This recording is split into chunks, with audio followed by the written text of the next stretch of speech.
Мүйізді өтеген. Авторы Марал Ысқақбай. Жазушы Қазақстанның еңбек сіңірген қайраткері. Батыр деген барақ ит, екі долы қатынның бірі табады. Би деген бір бұлақ, қатынның ілуде бірі табады. Деген екен Данышпан Төле би. Ел тізгінін еппен ұстар кемеңгер көсемнің, ағайын бірлігін шайқалтпастан, жаңылмай сөйлер Данагөй шешеннің сирек туар құбылыс екеніне еш шүбәміз жоқ. Сондай-ақ ғасырлар бойы майдан алаңына айналғандай-ақ төсінен дұшпан атының тұяқ дүрсілі арылмаған ұлан далада ғұмыр кешкен ата-бабаларымыз шетінен шешен болып тумағанмен, шетінен батыр болып өсуге мәжбүр болғанына да шәк келтірмейміз. Әйтпесе, осынау ұшы-қиырсыз кең байтақ сахараны көзінің сұғы, көңілінің дығы бітпейтінін айнала көп дұшпаннан қалай қорғап қалар еді? Екі долы қатынның біріне батыр ұл сыйлаған үшін рақым мол Алла тағалаға мыңда бір рахмет. Қара қазан сары баланың қамы үшін тоқымын төсек, ерін жастық етіп, жортуылмен күн кешкен тірлік мағынасын тек ел шетінің амандығынан, отан іргесінің бүтіндігінен тапқан сол ерлерге, жүздеп туып андыздап өскен сол батыр бабалар әруағына мыңда бір тағзым. Жандары жәннатта болғай. 1 жыл емес, 10 жыл емес. Ғасырларға жалғасқан зобалаңы мол сол самандарда бел шешіп жайды төсекте жата алмай, сойылын құшақтап, түзде түнеген ер азаматтың қай-қайсысы да атаның тұзын, ананың сүтін ақтап өткеніне күмән айтар кісі де сірә табылмас. Бүгінгі жер басып жүрген тірі қазақ түгелдей батырлар ұрпағымыз деп мақтанса жарасқандай екен. Көзіміз оған енді жете бастағандай. Әйтсе де тарихы хатта түспеген елде сол мың сан батырлардың есімі қайтып түгел сақталсын.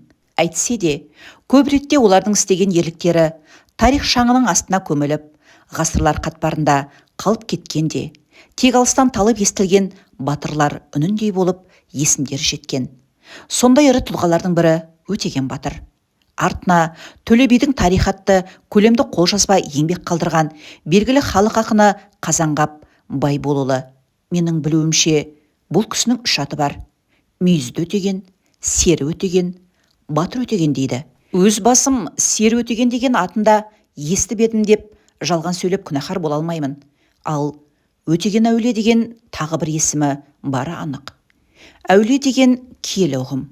Ол атқа халық ықыласына бөленген кез келген ұлы тұлға ие бола бермек емес. Өзім білетін төңіректе әулие атанған 2 ақ батыр, 1 шешен бар. Олар Райымбек әулие, Өтеген әулие, Кебекбай әулие. Ал енді бұл кісілер неліктен әулие атанды дейтін болсақ, ол басқа әңгіменің тақырыбы. Ескі хикая атаулыны жаппай жоққа шығарып, сенім-нанымнан әбден жұрдай жұтап біткеніміз өтірік емес қой. Әлі де сол мінезге бейімбіз. Көбіміз-ақ әлгіндей әңгімені жүре тыңдаймыз, әйтпесе күле тыңдаймыз. Мәселен, жоғарыда есім аталған 3 әулиенің де көріпкел қасиеті болған деген дерекке қалай қарайсыз? Өтегенге қатысты сондай аңыздың бірі былай. Бір жылы қыс қатты болып, мал жаппай қырылар шаққа жетіпті. Әбден жаны қысылған болу керек. Елдің бір қадірлі қариясы Өтегенге жігіт шаптырып, Өтегеннің көріпкелдігі бар деуші еді. Барып білші, Құдайдың кеңшілігі бола ма, әлде мал ақсүйек болып қырыла ма, деп хабар әкелуге жұмсайды. Сонда Өтеген: қар 2 күннен қалмайды. Бүгін түнделетіп аулыңа жет. Бүгіннен қалсаң, ертең өзен өткел бермейді, деген екен. Айтқаны дәл келіп, таң ата алтын күрек есіп, 2-ақ күнде жер беті ашылған көрінеді. Осы секілді ел тағдырына, күн райына қатысты болжам айту сирек кездескенде адам табиғатында бар қасиет қой. Менің ойымша, Өтеген әулиенің көріпкелдігі де, сәуегейлігі де негізден соғыс ісіне байланысты болу керек.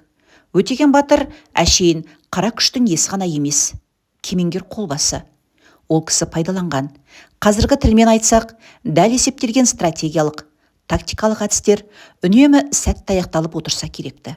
Демек, Өтегеннің әулиелігі туралы сөз қозғағанда ең алдымен оның әскери кемеңгерлігі есте тұруға тиіс секілді. Бұл да көріпкелділіктің бір қыры деп білемін. Иә, халық жадындағы Өтегеннің қыры мол, ал орны айрықша. Ол кісі туралы ел аузында сақталған аңыз әңгімелердің өзі керемет құнды қазына. Халық өз ардақтысының бейнесін өзі ғажап сомдап алған. Ұрпақ көңіліндегі Өтеген батырлығының үстіне ел қамын жеп еңіреген шын мәніндегі ұлы азаматта. Бір кейпі Асан Қайғыға ұқсағандай. Ол да жер ұйықты іздеген Асан бабасының дүниені шарлап, 17 жыл бойы халқына бейқұт мекен қарастырады. Бірақ таппайды. Әйтсе де, сонысымен-ақ ұрпақ көкірегіне мәңгі ұялаған. Өтеген ерлігі Жетісудың небір майталман ақынның жырына арқау болған. Қазақ энциклопедиясында оны алғаш жырлаған Сүйінбайдың бабасы Күсеп ақын деген дерек бар. Ақиық Майкөт те дастан арнаған көрінеді Өтегенге. Ал Сүйінбай мен Жамбылдың Өтеген батыр атты дастандары бүгінде тіл білетін қазаққа түгел мәлім болса керек. Ал енді осынау атаңызға айналған халық сүйіктісі кім еді? Шежіре деректеріне көз салсақ, Өтеген батырдың нәсілі 4 ру дулаттың жанысы. Оның ішінде Қасқарау. Бейімбеттен тарайтын 3 үлкен атаның ортаншысы Бұқардан 6 ағайынды Сырымбет туған. Қазақ энциклопедиясындағы дерек бойынша осы Сырымбет Ойрат ханы батырдың 50 мың әскеріне теңдесі жоқ соққы берген. Сөйтіп, оның 10 мың әскерін жойып жіберген. Салқам Жәңгірдің 600 жауынгерінің сапында Орбұлақтағы атақты шайқасқа қатысқан жанкешті батырлардың бірі. Қазыбек бек Тауасарұлы Тамсаны айтқандай-ақ, Сырымбет жақсы бұтақтаған өскен ата. Одан Өтеғұл, Өтеп, Андағұл, Тәңірқұл, Рысқұл, Жылқайдар атты 6 бала өрбейді. Өтеген Өтеғұлдың бел баласы. Реті келіп тұрғанда айта кетелік, осындағы Жылқайдар да Атышулы батыр болған. Біздің елде бұл бабамызды батырлығының үстіне өзгеше келі адам ретінде де керемет тәріптейді. Мәселен, бұл кісі шілденің мый қайнатқан ыстығында жылқы бағып, түзде жүргенде шөкімдей ақ бұлт төбесіне үйіріліп, көлеңке себелеп, бірге ілесіп жүредіміз. Осы тәрізді ертегіге бергісіз аңыз әңгімелер әлі күнге ел аузында. Бұл кісінің өз кіндігінен баласы Байтүгел, немерелері Қонай, Мүлкаман, кейінгі ұрпағынан Қордай сияқты белгілі батырлар шыққан. Өтеғұлдан Өтегеннен өзге табылды дейтін тағы бір ұлы бар. Шежіреші қариялардан кезінде естуімізше, бұл кісі Өтеген батыр бір ұзақ сапарға жоғалып кетіп, елге қайтып оралғанда туған екен. Бала есімін Табылды қоятын себебі сол. Одан да 6 бала тарайды. Батырдың анасының аты Ұмсындық екен біз Қазыбек жазбаларынан енді біліп жүрміз. Мен оқыған бір деректер Өтеген батырдың бір әйелі атақты батыр Райымбек әулиенің жақын туысы дегенді айтады. Аты Айғаным екен. Өтегеннің Базарбай мен Аюсадан басқа 6 ұлы Қосағал, Қостәулет, Асау, Ылау, Бертіс, Тарпаң осы кісіден өрбіген. Бұлардан өсіп өнген ұрпақ қазір бірнеше ауыл, бәрі де негізінен Жамбыл облысының Қордай ауданында тұрады. Осы арада бір қызықты деректі ұсына кетудің реті келіп тұр. Талдықорған облыстық газетінің бір санында Өтеген батыр атты ұзақ мақала жарияланды. Онда біз білетін Өтеген Өтеғұлұлына қатысты әмбебап аян кейбір мәліметтермен қатар оған еш жанамасы жоқ қисынсыз бөгде әңгімелер де жүр. Дегенмен мақаланың ұзын ырғасына қарасаң, айтып отырғаны Қасқарау Өтегеннің өзі мүйізді Өтеген. Өтеген әуле деген эпитеттер ғана емес, тіпті шөбересі Тілеміс шешенге дейін дөп келеді. Сөйтіп отырып, оны тағы да Жалайыр руына жатқызып, бауырынан өзге ұрпақ өрбітеді. Ең қызығы, біз Қаратал ауданының Абай атындағы совхозында Өтегеннің қалмақ әйелінен тарағанбыз дейтін 20 шақты үй бар екенін білеміз. Автордың айтуынша, ол қалмақ әйелдің тарихы былай. Өтеген батыр бір жорықта малмен қоса 7 қыз ұл жалай келіпті. Оларды бөліп беруді жас батыр Жанұзақ қарияға тапсырыпты. Сонда Жанұзақ ақсақал, «Оу батыр, алдымен өзің таңда» деген екен. Оған Өтеген, «Маған аласасы қалса жараспас, өзіме лайық ең ұзынын қалдырарсыз» депті. Жоғарыда айтылған 20 үй сол қалмақ қызымен Өтегеннен туған балалардың ұрпағы екенін өздері айтып отыратын сияқты. Бұл қызық деректі автор былай бейпаздайды. Өтеген батыр жайлы қоныс іздеп қана қойған жоқ. 18 жыл басқа аймақтың шебін қорғады, есесін түгендеді. Сондықтан Өтеген батырдың ұрпағы бірнеше аймаққа таралуы мүмкін. Өйткені 18 жыл салт жүруі кәдік. Ол кездің әдет ғұрпы бойынша ата да, батыр да, әулие де ортақ.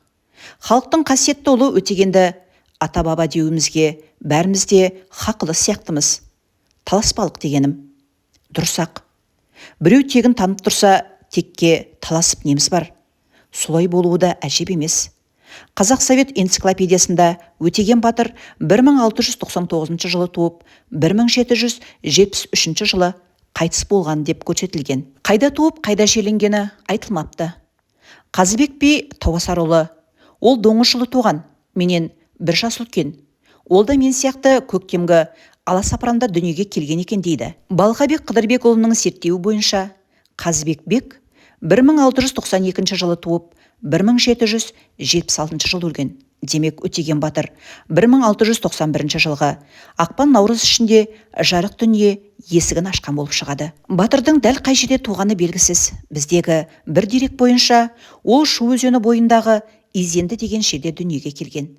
Ал енді ата-бабалары мекендеген жер аттары Қазыбек Тауасарұлы кітабында анық көрсетілген. Автордың айтуынша Қордай, Қарадыр, Қозыбасы, Бұғымүйіз, Бесмойнақ, Қарарша, Өтеген томаларының ата қоныстары. Мұның бәрі қазіргі Қордай, Жамбыл аудандарына қарасты жерлер әлі де солай аталады. Халық аузындағы әңгіме аңыз құр қиялдан тумайтынын, қисынсыз айтылмайтынын, оның ар жағында әртүрлі тарихи шындық жататынын осы Өтеген батыр өмірінің деректері тағырда бір дәлелдейтіндей. Өтегенді халық тегінен тегін дәріптемеген. Ол қалмақ жаугершілігі тұсында ерекше қайрат көрсеткен батыр, әрі қолбасшы болумен қатар өз заманындағы көз ашық білімдар адамның бірі еді. Оның үстіне өмір жолы да шым-шытырақ, күрделі тұғын.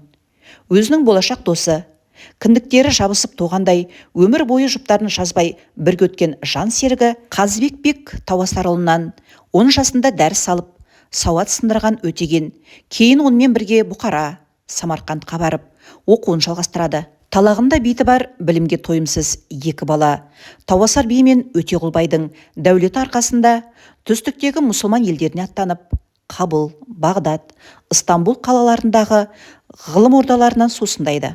Онымен де тынбай Европа асып, Римге жетеді. Арада 8 жыл өтіп, 9 жылға қарағанда бүкіл Европаны көктей өтіп, Ресей арқылы елге оралады. Бұл Өтеген батырдың бірінші жоғалып табылуы еді. 1716 жылы қазақ қалмақ қолдары Шу өңірінде теке-тірес тұрған шақта аңға шыққан Өтеген батырды қалмақтар қолға түсіріп, аяқ қолын матап, ішкері алып кетеді. Содан арада 8 жыл өткенде қалмақтарды Қытай шауып, кісендеулі тұтқын батырды қинамай елдеріне алып келіп, аяқ қолын бұғаудан босатады. Сол кеткеннен тұп-тура 13 жыл бойы із-түссіз жоғалған, ас суы беріліп, өліге саналып қойған батыр 1729 жылы елге қайтып келеді. Бұл оның екінші рет жоғалып табылуы еді. Тарихи аңыз бен тарихи дерек арасында байланыс бары анық. Батыр атының аңызға орануына тұлға мен пішін келбеті де, әсіресе төбесіндегі маңдай тұсына таман туа біткен, шодырайған мүйіз секілді бітеу жарасы да әжептәуір әсер еткен секілді. Оның үстіне жарты дүниені аралап, ащыны да, тұщыны да мол татқан, көргені де, түйгені де көп, заманындағы өзімен иықтас азаматтардың көбінен өресі биік, көз ашық, білімді батырдың өзгелерден даралайтын реттері жеткілікті еді. Мұның бәрін былай қойғанда, Өтеген Өтеғұлұлы алып қара күштің есі, жүрек жұтқан батыр әрі ақылды қолбасшы да еді. Өтегенге салсаң тіке шабуылға шығып, найзаласып, қылыш тасқысы келеді. Ол жау жағының бізден күші басымдау екенін ескермейді, деп сипаттайды Қазыбек бек оның көзсіз батырлығын. Өтеген батырдың жоңғар шапқыншылығы тұсындағы әскери еңбегін, қолбасшылық орнын белгілейтін жазба деректер жоқтығы, төл тарихымыздағы дағдылы да үйреншікті нәрсе ғой. Әйтсе де, ол көп батырларға қарағанда бұл жағынан жолы болған бақытты жаның бірі. Қазыбек Тауасарұлының «Түп тұқияннан өзіме шейін» атты кітабында Өтеген туралы біршама мәліметтер бар. Ал оның қалмақтың бас батыры Ботқишар мен жекпе-жегі әдемі суреттелген. Осы арада қысқа ғана үзінді бере кеткеніміз жөн сияқты. Қалмақтармен ұрысты Қаратаудағы Ұзын бұлақтың бүгінгі Құяр жеріндегі өзеннің сол қанатында жүргізетін болдық. Олардың бізбен айқасар кездегі қолбасы Жаданба деген Торғауыттан шыққан ноян еді. Жаданба жекпе-жекке шықса, мені сұрар хақ еді. Ол шықпай, оның белгілі батыры Ботқишар шықты. Өтеген төле құлаға мінгенде тарпаң солқылдап тұрып жылады. 10-15 адамның белбеуін мойнына салып, Құдайға шалбарынып, мінәжат етіп тұрғанын байқадым. Өтеген жорға құлаға өзі мінді. Бұл қазақ жоралғысы. Майданға бара жатқан кісіні ешкім аттандырмайды. Сәлден кейін төле құла мен Өтеген майданға қарай жұлдыздай ақты.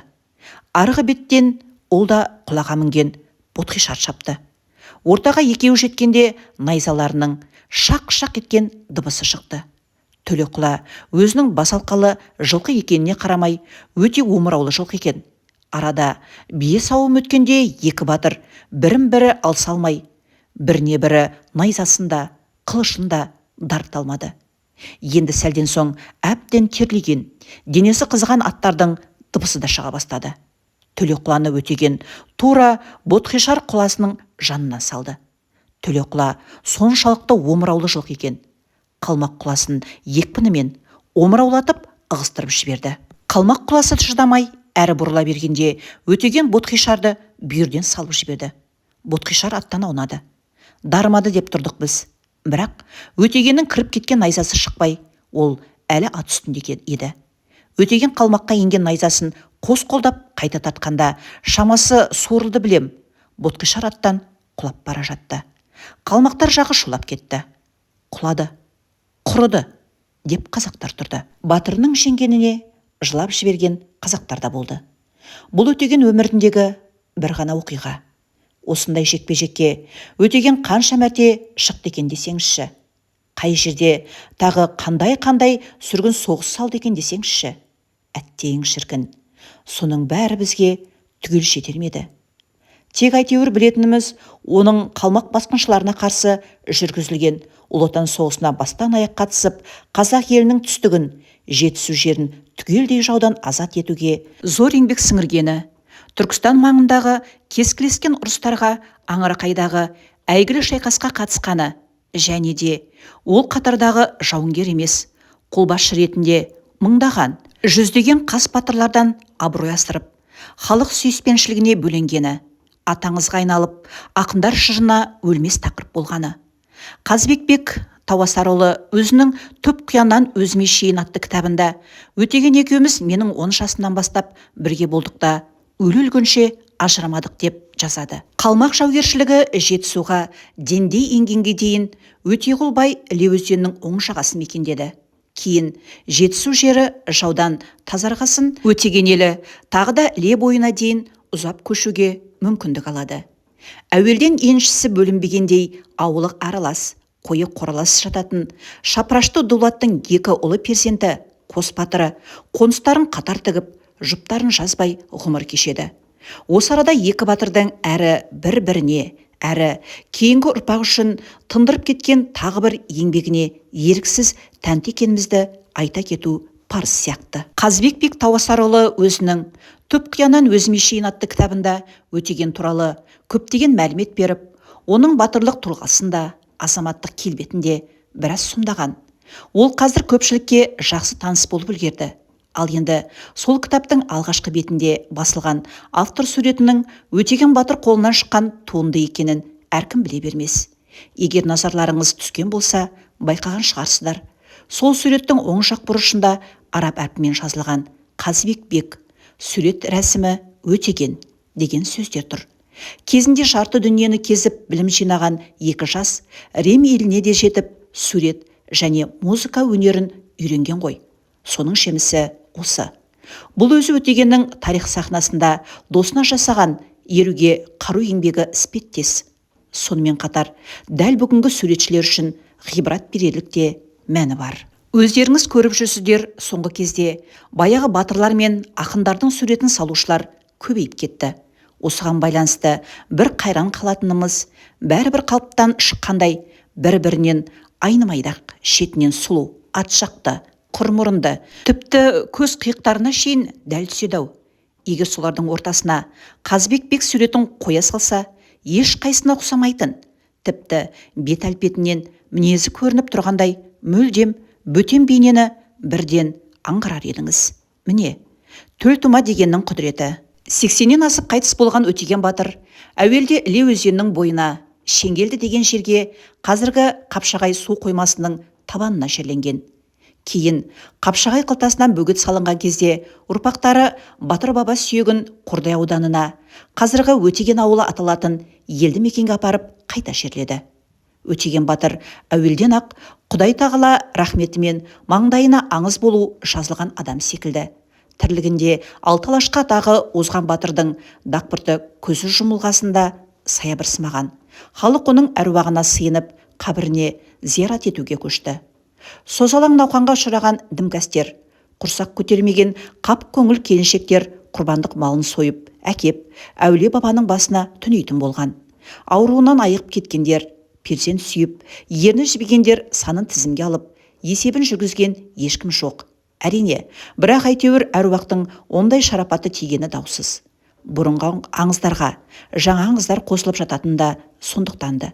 Өтеген батыр туралы ең жаңа аңыздар сүйегін қайта желеген тұста тағы бұрқ ете түскен. Өтірік шынын анықтап айтып берер қариялар қазір жоқты шығар.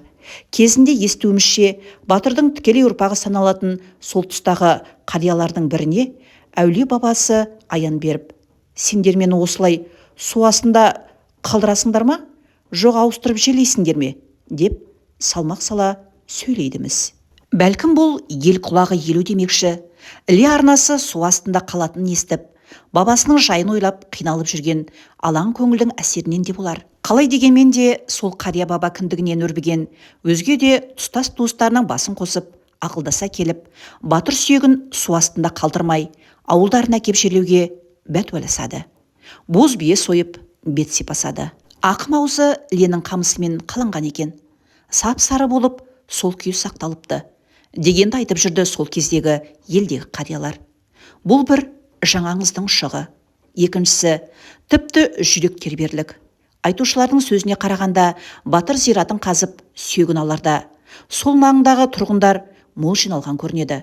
Солардың ішінде бір ұл, бір қыз баласын қолынан жетектеп, бір орыс кісі, әйелмен екеуі пора-пора жылап жүрді дейді. Сұрастырса, ол екеуі де ұзақ жылдар перзент көрмей, қазақ достарының айтуымен Өтеген әулие зияратын мінәжат етіп, түнегендердің бір екен. Түсіне ақсақалды қария кіріп, қолыңды жай, балам, батамды берейін. Бір ұл, бір қызды боласың, десе керек. Жетектеп жүргендері содан кейін көрген перзенттер екен. Міне, аңыздар осылай туады, осылай тарайды. Аңыздардың соңы бұл емес те шығар. Айтылар сөздің, жазылар шайттердің де соңы бұл болмас. Батыр бабаларымыздың қайта туғандай болып арамызға оралғаны жаңа.